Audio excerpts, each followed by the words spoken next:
할렐루야. 하나님의 은혜로 우리가 지난 부활주일부터 다 함께 교회당에 모여서 예배를 드리고 있습니다. 작년 3월이죠. 작년 3월 코로나 19 때문에 교회당이 이제 클로즈가 되고 1년 남짓 다 함께 이렇게 모여서 예배 드리질 못했던 거기에서 이제 부활주일이 되면서 다시 함께 드리게 됐는데요. 이제는 우리가 다시금 우리의 교회를 또 맡겨주시는 모든 것을 하나님의 나라로 제대로 이제 빌드업해 나가야 하는 그 첫 번째 단계에 우리가 서 있는 것 같습니다. 아마 전에 함께 신앙생활하던 교인들이 다 똑같이 다시 함께 교회를 하나님의 나라를 세워 나갔으면 좋겠지만, 그러나 앞으로는 분명 이 코로나 19 이전과는 똑같지는 않을 것으로 예상을 해요.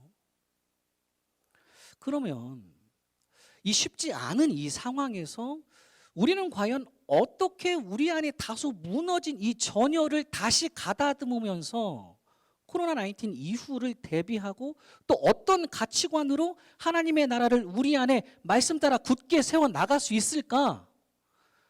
이게 이제 저희 관심사입니다.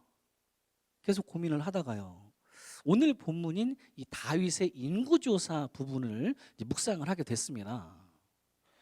이 본문 당시 여러 전쟁들을 계속해서 승리로 이끌었었던 싸움의 귀재죠. 전쟁에 아주 능한 말년의 이 다윗 왕 역시도 자기 나름대로는 끝까지 이제 말년이니까 이제 얼마 남지 않았습니다. 정말 끝까지 이스라엘 안에 전열을 가다듬으려고 백성 중에 칼을 들고 싸울 수 있는 이제 전투 병력을 자세하게 조사했고요. 그래서 이스라엘이라는 나라를 더욱더 굳게 세워 나가려고 했었던 다윗의 인구조사였을 거지만, 그러나 이것이 결국 우리 하나님께서 보시기에는 죄악을 범하는 것이 되어서요, 이로 인해 아까 우리가 읽었던 것처럼 7만 명이나 되는 이스라엘 백성들이 하나님의 심판으로 죽게 되는 사건이 바로 이 다윗의 인구조사 사건입니다.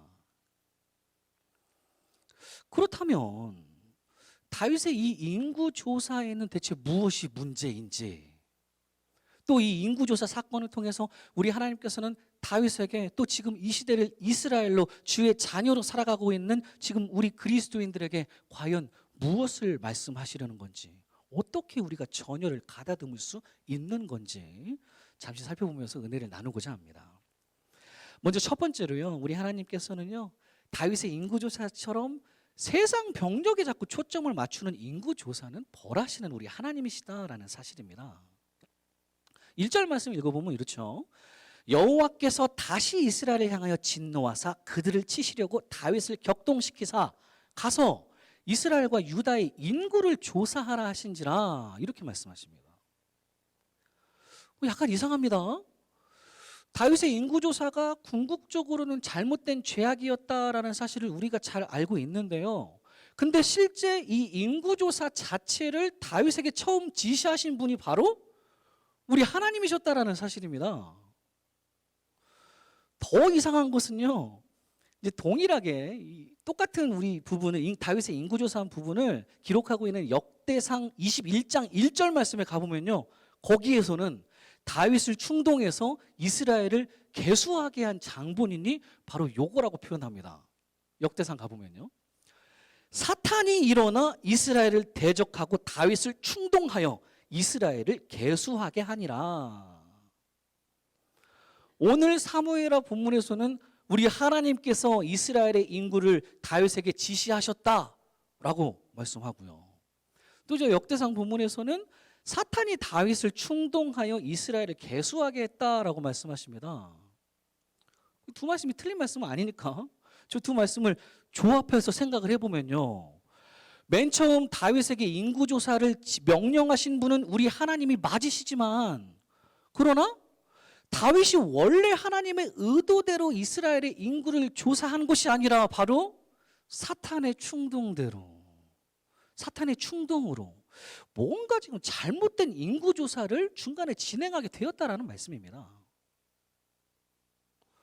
그러고 보니까 우리 하나님께서 맨 처음 다윗에게 인구조사를 명령하신 그 시작부터가 뭔가 좀 심상치가 않지요. 오늘 보면 1절 말씀 다시 읽어보면 이렇죠. 여호와께서 다시 이스라엘을 향하여 진노하사 그들을 치시려고 다윗을 격동시켜서 가서 이스라엘과 유다의 인구를 조사하라 하신지라. 이 인구 조사를 다윗에게 지시하기도 이전부터 우리 하나님께서는 당시 다윗 왕과 이스라엘의 뭔가 잘못된 행태를 보시고 이미 우리 하나님께서 화가 나시고 진노하고 계셨다라는 겁니다. 그리고는 다윗에게 인구 조사를 지시하셨구나. 그러나 역시나 또 똑같이 뭔가 잘못된 방향으로 사탄의 충동대로만 흘러가 버리는 이 다윗의 인구 조사로 인해서 결국 하나님께서는 이스라엘 백성들을 치시게 되는 거죠. 그러면 이렇게 이전부터 지금까지 계속 이어져 왔고 또 오늘 이 인구 조사 때에도 그대로 진행되고 있는 다윗과 이스라엘 안에 뭔가 잘못된 행태는 과연 뭘까요? 우리 하나님은 뭐를 보시고 이렇게 진노하시고 계실 걸까요?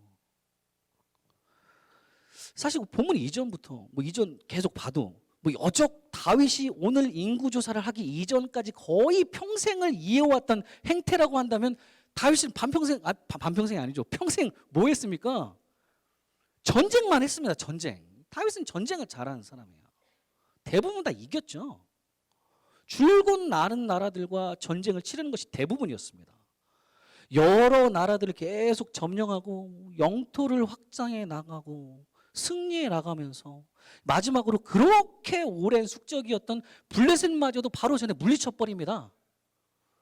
그렇게 많은 부분 세상 전쟁에 굉장히 큰 비중을 두고 초점을 두고 살아가고 있었던, 지금까지도 그렇게 살아왔었던 다윗 왕과 이스라엘 모든 백성들의 모습입니다.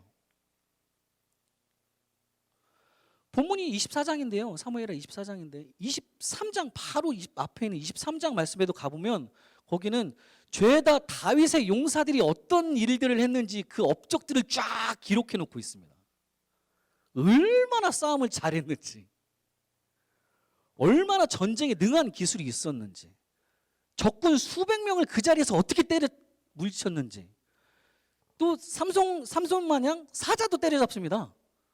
삼손처럼 얼마나 힘이 셌는지, 사자까지도 어떻게 쳐 죽였는지, 그런 세상 싸움의 기록들만 쫙 23장 전체가 기록하고 있어요. 그러다가 그 다음 끝내 오늘 본문에서 우리 하나님께서는 이런 이스라엘을 향하여 다시 진노하사, 그리 세상 전쟁과 세상 힘에만 투머치 관심을 쏟고 있는 이 다윗과 이스라엘 향하여 진노하사 오늘 그들을 치시려고 다윗에게 인구조사를 지시하셨다라는 말씀입니다. 아니나 다를까요? 오늘 본문에서도 다윗 왕의 이런 마인드는 계속 이어집니다. 하나님께서 인구조사를 명령하시자마자 다른 신하가 아닌 바로 이 신하를 불러드립니다. 이어지는 2절 말씀 보면 이렇죠.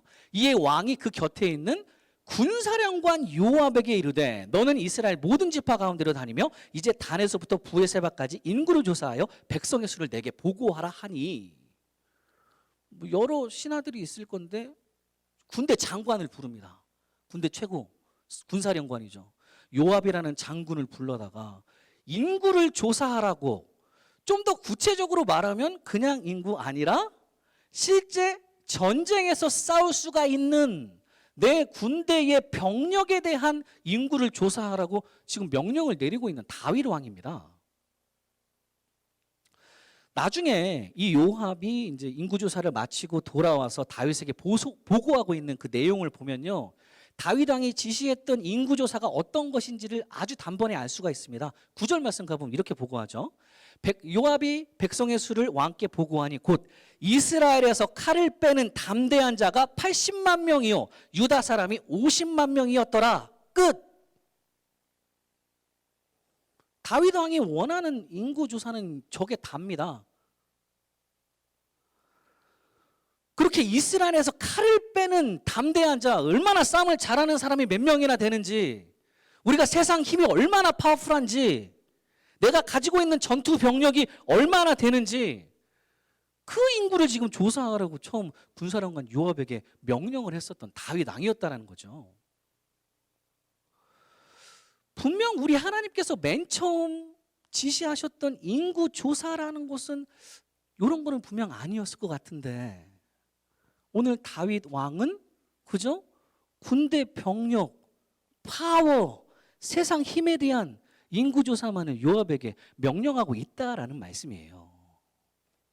오히려 이거를 지시받은 군사령관 요압이요, 아 이거 조금 이상한데요, 이거 아닌 것 같은데요, 이거 잘못된 인구 조사인데요 라고 다윗에게 살며시 반문을 하는 장면을 볼 수 있죠. 3절 말씀 보면 요압이 이렇게 얘기합니다. 요압이 왕께 아뢰되 이 백성이 얼마든지 왕의 하나님 여호와께서 100배나 더하게 하사 내 주 왕의 눈으로 보게 하시기를 원하나이다. 그런데 내 주 왕은 어찌하여 이런 일을 기뻐하시나이까? 여호와 하나님께서는 얼마든지 이 백성을 100배나 더해 주셔서 왕의 눈으로 직접 보시기를 원합니다마는, 그런데 왜 굳이 이스라엘의 병력을 조사하셔서 왕의 세상 파워가 얼마나 있나를 직접 확인하시기 원하십니까? 라고 되려 다윗에게, 왕에게 묻고 있는 이 군사령관 요압입니다. 아까 봤었던 같은 부분인 역대상 21장에 가보면요, 조금 더 진행해서 요압이 어찌하여 이스라엘이 범죄하게 하시나이까? 라고까지 말하면서 이거는 하나님 앞에서 죄입니다 라고 아주 분명하게 다윗 왕에게 얘기하고 있는 요압 장군입니다. 그런데 이렇게 군사령관 요압마저도 바로 앞에서 직언하고 있는데도 불구하고 다윗 왕은 아까 보니까 계속 재촉했다 그러죠. 야 빨리 가서 조사해, 빨리. 어쩔 수 없이 이제 요압 일행은 이스라엘 온 전역을 막 두루 돌아다니면서요, 무려 9달 20날 동안 9개월 20일 동안을 이스라엘의 군대 병력만을, 다윗의 세상 파워만을 인구 조사를 디테일하게 하게 된다라는 사실입니다.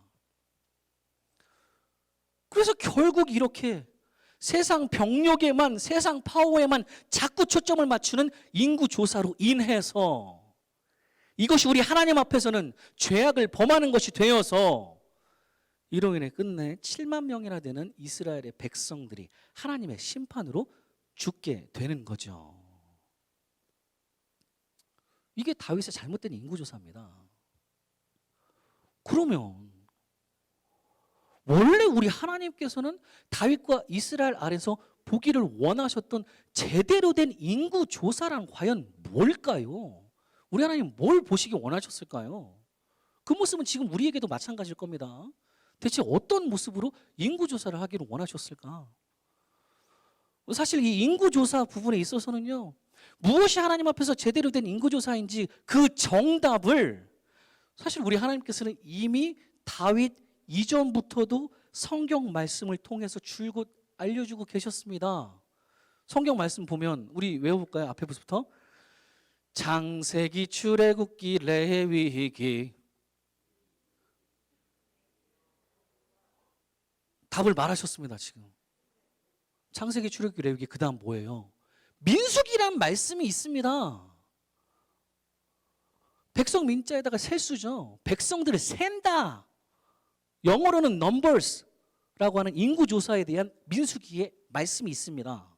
우리가 이전에도 수요 예배 때 좀 봤었죠. 이 민수기 말씀을 한마디로 정의하면요, 광야에서 인구조사를 통해서 하나님의 군사대로 내 이름이 등록되어 살아가는 사람들의 이야기라고 했었죠. 하나님의 전적인 은혜로 출애굽을 하고 하나님의 임재하심과 말씀이 친히 임하는 하나님의 성막이 이제 이스라엘 안에서 완성이 되면서 민수기의 이스라엘 백성들은 이제 뭘 중심으로 항상 움직입니까? 하나님의 성막을 중심으로 움직입니다. 항상 하나님의 성막이 중심이고 이스라엘 12지파가 쭉 돌려, 그래서 계속 뭘 해도 뒤로 가도 하나님의 성막이 중심이고 앞으로 가도 하나님의 성막이 중심이고 돌아가도 하나님의 성막이 중심이고 계속 하나님 성막 중심으로 움직이는 본격적으로 광야길을 걸어가게 되죠. 그러면서 그 시작이 바로 너희 안에 인구를 조사하면서 그렇게 너희 이름을 주님께로 제대로 등록시키면서 하나님의 군사답게 반드시 성막 중심으로, 이 성막 중심이라는 것을 바꿔 얘기하면요, 하나님 중심, 말씀 중심, 이스라엘 공동체 중심으로 살아가라 라고 하는 말씀이 바로 민수기의 시작입니다. 그런데 우리가 민수기를 봤어도 알지만요, 이상하게도 이 민수기 말씀에서는 실제 전쟁을 어떻게 해야 되는 기록은 전혀 없습니다. 광야 생활에서, 험한 광야 생활에서 실제로 만나게 되는 적들을 대체 우리가 어떻게 싸워야 되는지, 뭐 네가 공격하고 루벤 네가 공격하고 베냐민 네가 뒤에서 받쳐주고 뭐 이런 건 얘기가 나옵니까? 민수기에? 하나도 안 나옵니다. 그런 거는 전쟁의 기술은 하나도 안 나와요. 누가 어떤 무기를 사용해야 하는지 실제적인 전쟁의 부분들은 전혀 말씀해 주시지를 않는 민수기의 인구조사 부분입니다. 대신 이 민수기 인구조사에서는요, 뭐가 막 계속 쭉 이어집니까? 주로 하나님의 성막을 지키고 살아간다는 레위인들에 대해서 굉장히 디테일하게 나누어서 직무를 막 주고 있고요. 또 하나님의 성막 안에서 제사를 인도하는 제사장들 역시도 세밀하게 다루면서 이들이 무엇을 해야 하는지 막 아주 사소한 것까지 하나하나 다 짚어주고 있는, 바꿔 얘기하면 민수기는 뭔 중심의 말씀입니까? 지극히 하나님의 성막 중심의 말씀이 바로 민수기 전체의 말씀이다라는 사실입니다. 결국 이런 민수기의 인구 조사가 초점을 두고 있는 부분이란 결코 세상 병력 중심 아니라 얼마나 쌈을 잘하고 얼마나 칼을 잘 쓰는 사람들을 조사해라가 아니라 바로 하나님의 성막 중심, 그렇게 하나님 중심, 성경 말씀 중심, 이스라엘 공동체 중심이었다라는 말씀입니다. 전쟁은 오직 여호와 하나님 한 분께만 속한 것이기 때문에 뭐 외부에서 얼마나 우리가 막 병력이 많고 쌈질을 잘한다고 해서 승리할 수 있는 이 광야 생활이 이 세상살이가 절대 아니라, 그보다는 우리 내부에서 우리가 얼마나 하나님 중심으로 살아가느냐, 우리가 얼마나 하나님의 말씀, 성경 말씀에 순종하며 살아가느냐, 또 묶어주신 공동체 하나님의 사람들과 함께 우리가 어떻게 제대로 움직여 나가느냐, 이것에 따라서 우리 광야 생활에, 우리 세상살이의 승패가 결정된다라는 말씀이 바로 민수기의 말씀, 여기서 계속 강조하는 것뿐만 아니라 민수기뿐만 아니죠, 성경 말씀 전체가 다 강조하고 있는 말씀이 바로 이것입니다. 하나님께서 그 자녀들 가운데 보시기를 원하시는 인구조사의 정답이 바로 이거라는 말씀이에요. 그런데도 아무래도 오늘 본문 당시 말년의 다윗 왕과 이스라엘 백성들의 행태를 보니까 요르지는 못했다는 거죠. 우리 하나님 이 모습 보고 싶었는데 이 모습이 아니, 여전히 세상 병력에만 초점을 맞추고 세상 파워 늘려나가고 세상 땅 늘려나가는 데만 정신이 팔려 있었던 이런 모습들을 지금 우리 하나님께서 진노하고 계신다는 거죠. 우리 다윗도 옛날에는 이러지 않았습니다. 우리 너무 잘 알잖아요. 그 옛날에 맨 처음 세상의 거인 골리앗과 싸웠을 때에는 어땠습니까? 뭐라고 얘기해요? 분명 너는 칼과 창과 단창으로 내게 나아오거니와 나는 뭘로 나간대요? 만군의 여호와의 이름 곧 네가 모욕하는 이스라엘 군대에 하나님의 이름으로 너에게 나아가노라. 그때는 칼도 아니고 단창도 아니고 창도 아니었는데 그냥 주님만 붙잡고 당당하게 골리앗 앞에 섰었던 다윗이었는데, 그런데 어째 이제 왕이 되고요, 여러 전쟁들에서 승리만 계속하죠. 진 적이 거의 없습니다. 계속 승리하면서 세상 영역을 넓혀 나가다 보니까 오늘 본문에 와서는 그 초심이 많이 사라져버린 것 같습니다.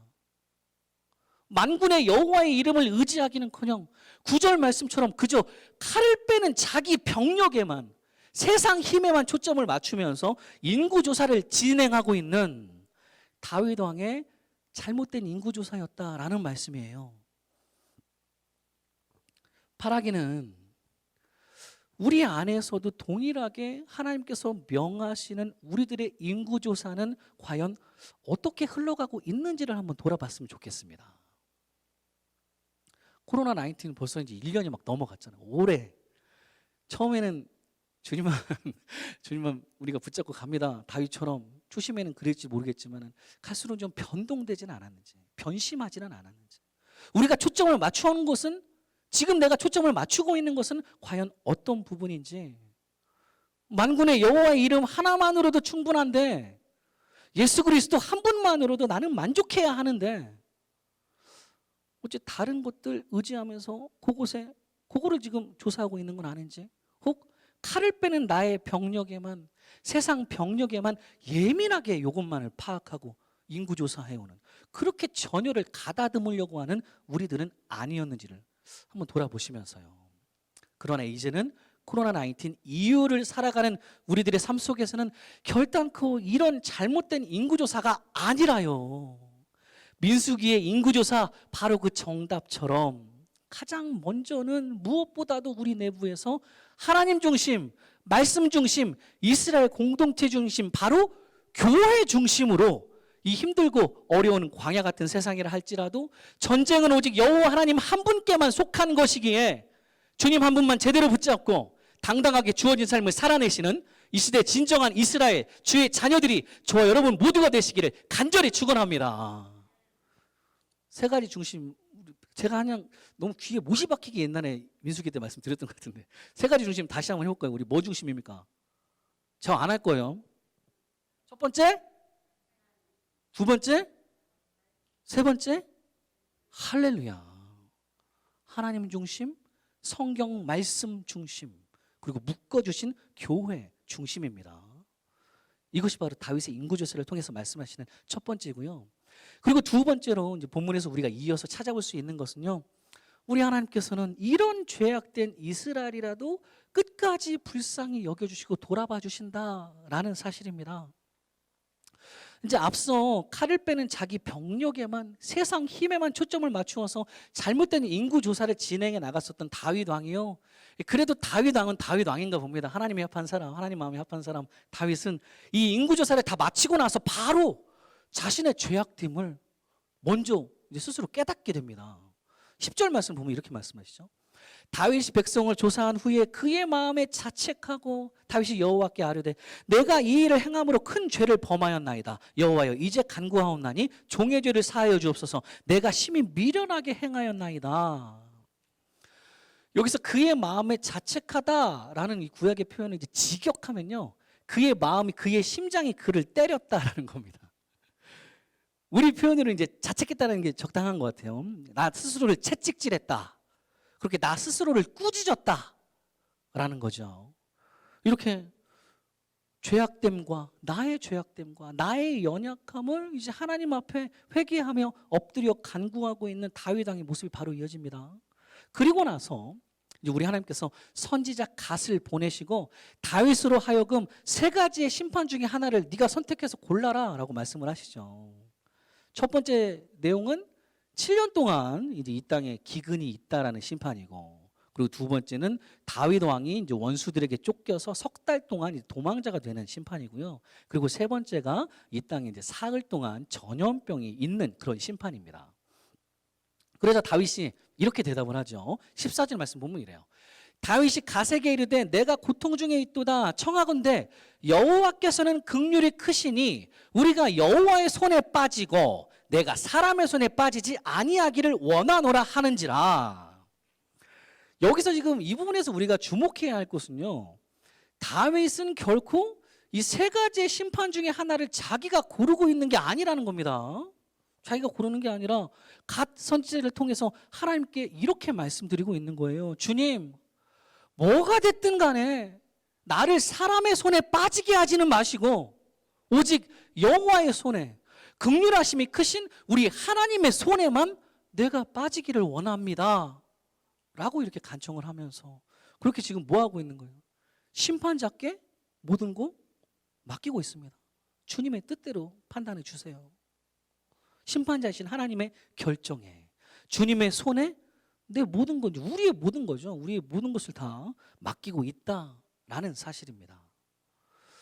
이런 회개함과 주님의 손에 다 맡기고 있는 다윗의 모습인데요. 그리고는 이제 본격적으로 우리 하나님의 심판은 임해야 되니까 하나님 심판이 시작되는데요. 그 내용은 이 땅에 사흘 동안 전염병이 창궐하게 되는 아주 무시무시한 심판이었습니다. 이로 인해서 시작하자마자 그냥 바로 7만 명이나 되는 사람들이 죽게 되는 거죠. 그런데 아직 원래 예정되어 있었던 심판 며칠까지예요? 아까 며칠 동안이라고?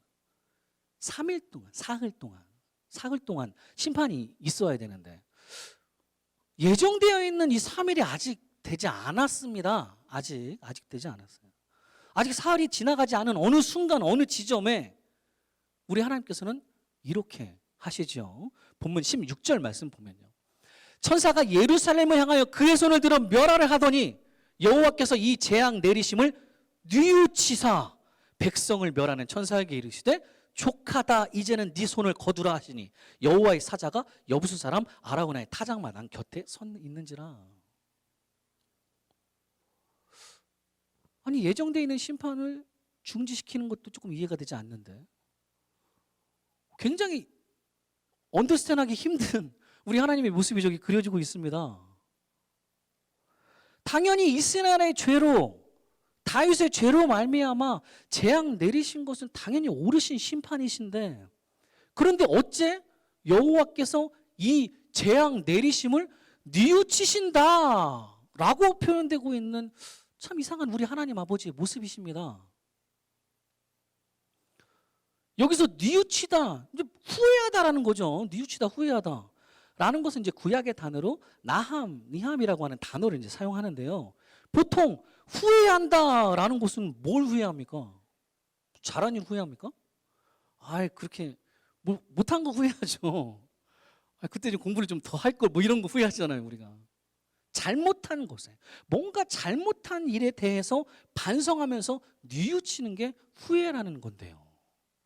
그런데 우리 하나님께서 과연 뉘우치시고 후회하신다라는 것이 맞을까요? 맞는 표현입니까 이게? 우리들은 참 많이 뉘우치고 후회하고들 사는 것이 맞습니다. 많죠 그런 일들이. 뭔가 지난날에 잘못한 일에 대해서 오늘 본문에서도 잘못된 인구조사를 하고 나서 바로 다윗이 자책하고 있는 것처럼요. 그렇게 우리도 똑같이 반성하면서 그때 그러지 말걸 잘못했어 이러면서 그리 죄악되고 연약한 우리들은 참 많이도 후회하고 뉘우치면서 살아가는 게 당연한 우리들의 모습입니다. 그런데 우리 하나님이 뉘우치시고 후회하신다. 하나님이 우리 인간들처럼 잘못하시고 그로 인해서 뉘우치시고 후회하신다라는 것은요, 그야말로 어불성설입니다. 말 자체가 전혀 안 되는 표현이죠. 어떻게 전능하시고 신실하신 우리 하나님 아버지께서 잘못하시는 일이 있을 수가 있겠습니까? 완전하신 만물의 주관자시요 창조주이신데요. 말이 안 됩니다. 그러면 대체 여기서 우리 하나님께서 뉘우치고 후회하셨다라는 말씀은 이거는 대체 어떤 의미를 담고 있는 말씀일까? 이 나함이라고 하는 동일한 구약의 단어를 가지고 사사기 2장 18절 말씀에 가보니까요, 거기서는 똑같은 단어를 가지고 이렇게 표현합니다. 세 번역으로 보면 이렇게 말씀하세요. 그러나 주님께서는 그들을 돌보시려고 사사를 세우실 때마다 그 사사와 함께 계셔서 그 사사가 살아있는 동안에는 그들을 원수들의 손에서 구원하여 주셨다. 주님께서 원수들에게 억눌려 괴로움을 당하는 그들의 신음소리를 들으시고 그들을 불쌍히 여기셨기 때문이다. 여기서 그들을 하나님께서 불쌍히 여기셨다라는 표현이 바로 오늘 본문에서 하나님께서 뉘우치셨다, 후회하셨다라는 것과 똑같은 단어를 사용하고 있습니다. 사사기의 모습처럼 매번 하나님을 떠나서 살아가던 이스라엘 백성들이 살다가 또 자기들이 힘들고 어려워져서 우리 하나님께 신음소리를 내면서 살려달라고 아우성을 치면 우리 하나님께서는 또 매번 그들을 불쌍히 여겨주시고 다시 돌아봐 주시는 것, 이것이 바로 오늘 본문에 하나님께서 뉘우치시고 후회하신다라는 표현 안에 내포되어 있는 진정한 의미입니다. 하나님의 자녀라는 이스라엘이 매번 하나님 버리고 살아가다가 또 자기들이 힘들어지면 어김없이 하나님께 막 부르짖고 그러면 또 우리 하나님 아버지께서는 아니 맨날 속는 거 그냥 죽도록 내버려 두셔서 그냥 다 멸망시켜버리시면 그냥 그대로 끝날 것을, 이상하게도 우리 하나님 그러시진 않으시고 또다시 그 자녀들을 향해서 불쌍히 여기셔서 본문 16절 말씀처럼 멸망의 손길은 그냥 바로 시간도 안 되는데 거두어 가버리시고 되려 구원의 손길을 다시 내밀어 주시는 것. 이런 과정들이 뭐 한 번만 있는 게 아니라 계속 반복되는 거. 이것이 바로 우리 하나님 아버지의 후회라는 겁니다. 우리들의 후회는요, 우리들이 잘못한 것에 대한 마땅한 반성이지만, 그러나 우리 하나님의 후회는 우리를 불쌍히 여기셔서 아무 잘못도 없으신 분이 되려 멸망당해야 되는 우리들의 잘못까지도 다 떠안으시고 계속해서 구원의 손길을 다시 내밀어 주는 것이다 라는 사실입니다. 그리고 이런 하나님 아버지의 후회 중에서 가장 고귀한 그 결정체가 바로 아무런 흠없는 어린 양이신데도 불구하고 이 땅에 우리와 똑같은 인간의 몸으로 오셔서 우리 대신 우리 모든 멸망당할 죄악들을 다 짊어지시고 그 험한 십자가에 달려 돌아가신, 그러나 3일 만에 다시 부활하신 영원한 구원자 우리 주 예수 그리스도이신 줄로 믿습니다. 이렇게 죄악된 이스라엘을, 연약한 우리들을 끝까지 불쌍히 여겨주시고 끊임없이 멸망해서 구원으로 바꿔주시려는 우리 하나님 아버지의 후회를 제대로 알고 있는 주의 자녀라면 우리들의 반응은 뭐가 돼야 될까요? 앞서 잘못된 인구조사를 하고 나서 바로 깨닫게 되는 다윗의 모습을 우리는 따라가면 됩니다. 나의 죄악됨과 나의 연약함을 이제 하나님 앞에 회개하고 납작 엎드러지면서 만물의 심판자이신 하나님의 결정에만, 주님의 손에만 나의 모든 것, 우리의 모든 것들을 다 맡기는 삶을 살아가야 한다라는 말씀입니다. 사랑하는 우리 한인 소망교회 성도님들, 오늘은 이 다윗 말년의 잘못된 인구조사 사건을 통해서 말씀하시는 두 가지를 우리가 한번 살펴봤습니다. 정리해보면 이렇죠. 첫 번째는 결코 칼을 빼는 세상 병력에 초점을 맞추는 삶이 아니라 전쟁은 오직 여호와 하나님 한 분께만 속한 것이기에 오직 하나님 중심, 말씀 중심, 이스라엘 공동체 중심, 교회 중심으로 살아가라 라는 첫 번째 사실. 그리고 두 번째는 죄악된 우리들을 끝까지 불쌍히 여겨주시고 끊임없이 멸망에서 구원으로 자꾸 계속 바꿔주시려는 하나님의 후회 앞에 늘 납작 엎드려 회개하고 모든 것을 주님의 손에만 전적으로 맡기며 살아가라. 이 두 가지 사실. 아무쪼록 이제 이 코로나19 이후를 살아가는 우리들의 삶 속에서도 제대로 우리가 살아워 나가야 될 것은요, 세 가지 중심. 다시 한번 합시다. 시작. 첫 번째 하나님 중심, 두 번째, 세 번째 교회 중심. 요거라는 사실. 그리고 언제나 예수 그리스도 그 구원의 십자가 앞에 무릎 꿇고 회개하면서 신실하신 우리 주님의 손에만 우리의 모든 것을 맡기는 삶이다라는 사실 명심하시면서요, 언제 어디에서나 하나님의 나라를 우리 안에 말씀 따라 굳게 세워나가시는 이 시대의 진정한 이스라엘이 저 여러분 모두가 되시기를 간절히 축원합니다.